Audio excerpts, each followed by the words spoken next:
I'm fine.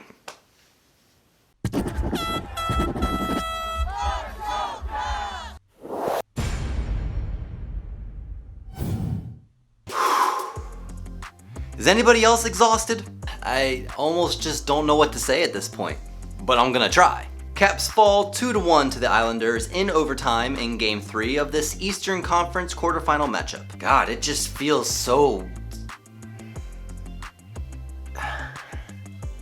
I think what hurts most about this loss is how much better the Caps played this time around. Now, don't take that the wrong way. They still have been the worst team for like 95% of gameplay through the entire first 3 games. But there were points in this game where I started getting super excited because they looked like they had figured out a plan that worked. They didn't always result in a goal, and they might not have scored a lot, but it created a lot more chances. And this happened particularly in the second period after Kuznetsov scores his power play goal. First period, once again, garbage hockey. They looked just like the same team that lost in games 1 and 2. But something changed, something mentally wise changed with every player on the team after Kuznetsov scored that goal. I don't know what it was, I don't know where it came from, and I don't know what caused it to happen, but for some reason, for the next 10 minutes, almost the rest of the second period after Kuznetsov's goal, the Caps look like a completely different team. Where's that team been the entire playoffs? Where's that team been since December of last year? It's proof that it's possible. This is evidence that this team knows how to play the game in a way that can end up in a win. But what is so frustrating about this entire process is seeing them just give up on playing. And at this point, it's not just emotionally or mentally giving up, it's physically giving up. It's seeing the puck and skating at it, and then stopping and idling towards it, not trying to play hard hockey. Urgh. Okay, let's take a second and talk about the changes. Gudas and Fehérváry get a jersey, Kempny and Siegenthaler come out. I'm okay with it at this point. I don't think Gudas had a great game. I do think he played better than he did in his first couple games this postseason, but I don't think he played a fantastic game this game. He still is just too indecisive with the puck.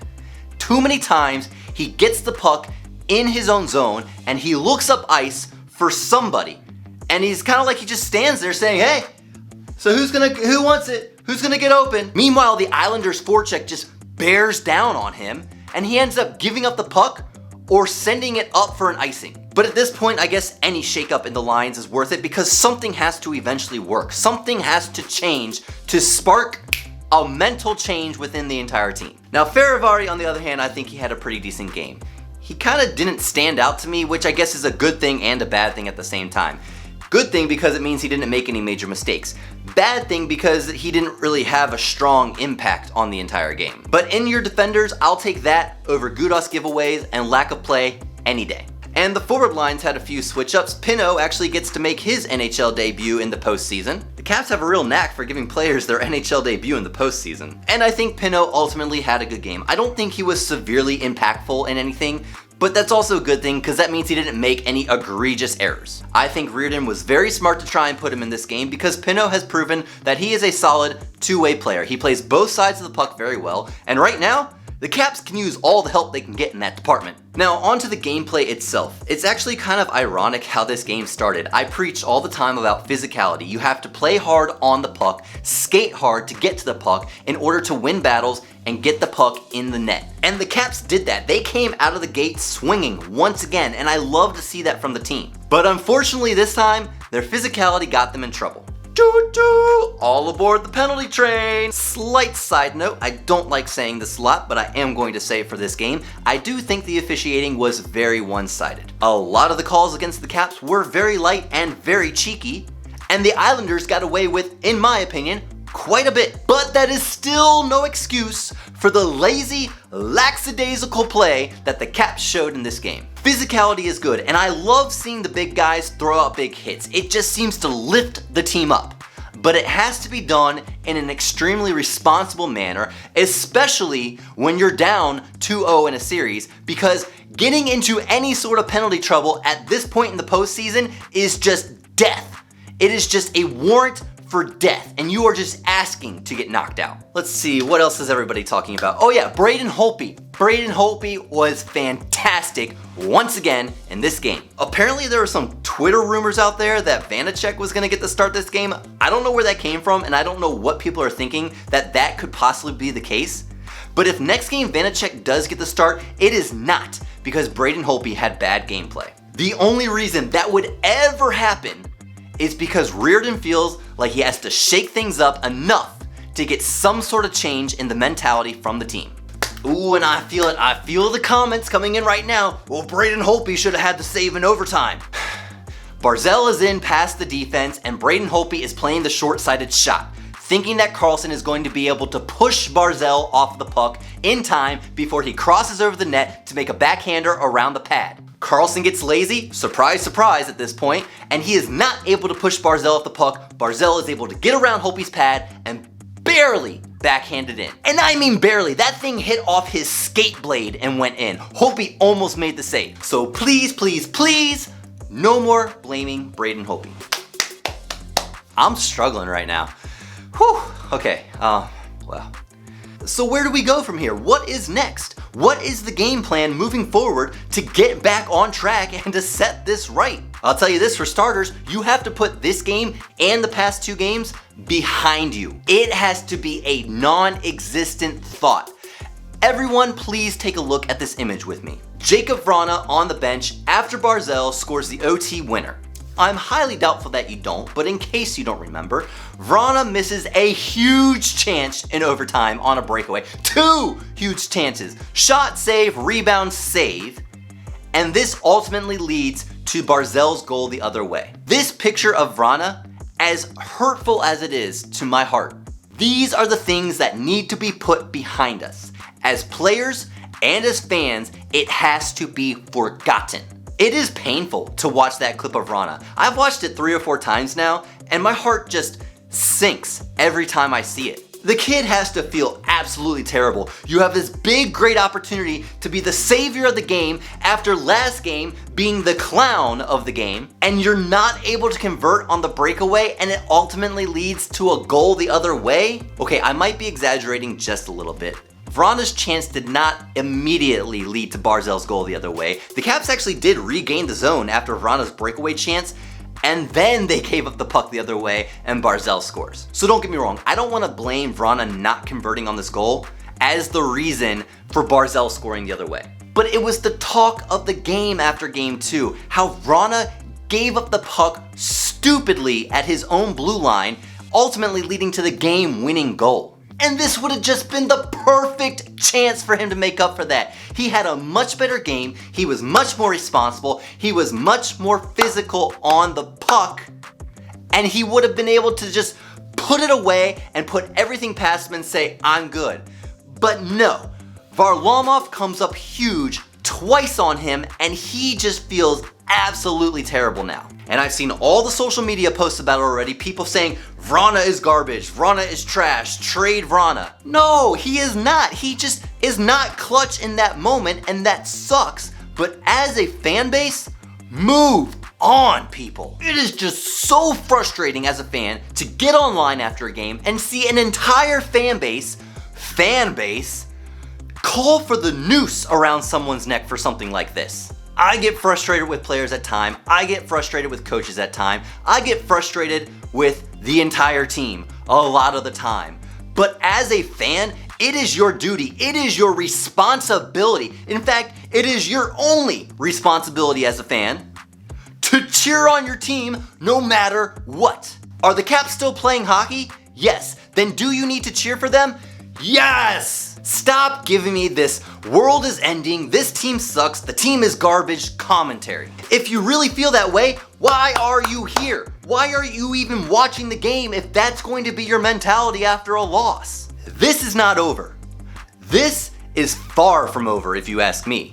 Because the Caps have shown that they can be a resilient team. Caps go down 1-0. That sucks. Good for the Islanders, we'll get them in game 2. Caps go down 2-0. Okay, we've seen this before and I'm not too worried about it. Caps will bounce back in game 3. Caps have a slightly better game 3, but they still ultimately losing, and that sucks. But guess what? There is at least one more game to play where the Caps can turn it all around. I mean, who knows? They could flip on a switch right now and go 4 straight. Is it improbable? Yes. Is it impossible? No. So my call to you, my call to every Caps fan watching this video right now is to quit your whining and to get behind this team and cheer them on down to the last second of the last game. Because if we don't do that as fans, then why are we here? Okay, enough of the negative commentary. Let's actually talk about some gameplay. So I specifically want to focus on that 10-minute period after Kuznetsov goals when the Caps were doing things right. What were they doing right? They were skating aggressively to pucks and moving the puck fast. I've seen a lot of times in the first 2 games and in the first half of this game where the Caps were just holding on to the puck in their own zone. New York's doing a really good job of cycling pucks back up to the point and getting shots from the point down into the crease. And it felt like every time Holtby made a save and our defenders were able to corral the puck and start moving out of the zone, they wouldn't move out of the zone. They would stick handle the puck, settle it down, and just look up ice and wait for someone to get open. And it's like, dude, skate. Move your feet. Stop with the long stretch passes. There are too many offsides and there are too many giveaways when you hold on to the puck that long. But after Kuznetsov goals, things were totally different. Defenders were pinching down on the puck, which is super scary to me, but they were doing it responsibly. They were getting there fast and getting rid of the puck fast just to keep it in their zone. And every time they did, a forward was able to circle around back and cover their point spot so that there wasn't an odd man rush caught. And the Caps stopped with all these long lateral cross-ice passes trying to find the perfect layup into the net. I've been screaming about this since game 1. Shoot the puck on net and get the dirty rebound goal. Play physical in front of Varlamov and just smack at the puck 5, 6, 7, a dozen times. I don't care how many times you smack at it. Just smack the puck in the end. And that's what the Caps started to do here. The defensemen were finally able to get pucks through the traffic and on net. And when you got 6 guys sitting in the crease in front of Varlamov, he tends to give up quite a few rebounds. And that was very prominent in this 10 minutes. And Caps are just chomping at the bit to try and get those second, third chances. And any time that it didn't go on net, they were able to get hard on the puck into the corners, circle it back up to the point, and do it again. This is actually how the Islanders score so many of their goals. They're able to keep plays alive. They get a lot of shots through traffic and on net. Holtby has been making a lot of great saves, but when he does and there's a rebound, the New York forwards are able to get the puck into the corner, chase it down, win the board battle, get the puck back to the point, and it starts all over again. And if the Caps can do more of that, if the Caps can just crumple up their game plan once they're in the offensive zone, that's the game plan of, hey, let's go back, forth across the ice and find the open man for the open shot. Get rid of that mentality, shoot the puck on net as quickly as you can, and just crash the net. Don't worry, your defenders are back. They're shooting from the point and just waiting for that puck to come the other way. You crash that net as hard as you can, and you play as hard as you can to smack those extra rebounds in. And that's gotta be the mentality for the entire 60 minutes of Game 4. I think Caps did a much better job in Game 3 at being defensive. I saw a couple times, especially with Martin Fehérváry, you can tell that he's trying to be very responsible. A couple times, he started to step up on a puck to pinch it, but he decided halfway through that step up that it was not a good idea.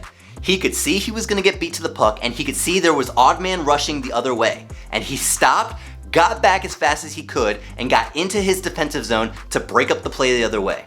And a lot of the centers were doing a great job of getting back as quickly as they could and back checking the rush to break up the plays. This is the type of play that we need to see for 60 minutes. And if we don't, the Caps could be packing it up early. I want to see the Caps forwards move through their defenders. Never pull up on a hit. Drive through your defender every single time. Make him take the body. If he wants to make a good play, he's going to have to take a hit. That's got to be the mentality. And if the Caps can just tap into that 10-minute potential for the entirety of Game 4, they're going to Game 5. And if they can do it for Game 5, 6 and 7 will follow. It is one game at a time at this point. I don't look at any of the past 3 games, and I'm not gonna look at any of the future 3 games. We are looking at just Game 4 at this point from now on. And that is my mission, that is my challenge for every Caps fan watching this. For the next 2 days, Do not think about what happened in games 1, 2, and 3. Do not think about a potential 5, 6, and 7. Your only thought is to cheer as hard as you can for the team that we love for this one game. And if the Caps win game 4, then you could start looking towards the next game. But until then, game 4 is the only game that matters. But what do I know? I'm just a fan. If you like this video, smash that thumbs up button for me. And if you enjoyed your time here, consider subscribing. I'd love to see you come back, and there's a lot more content to come. And as always, let's go Caps!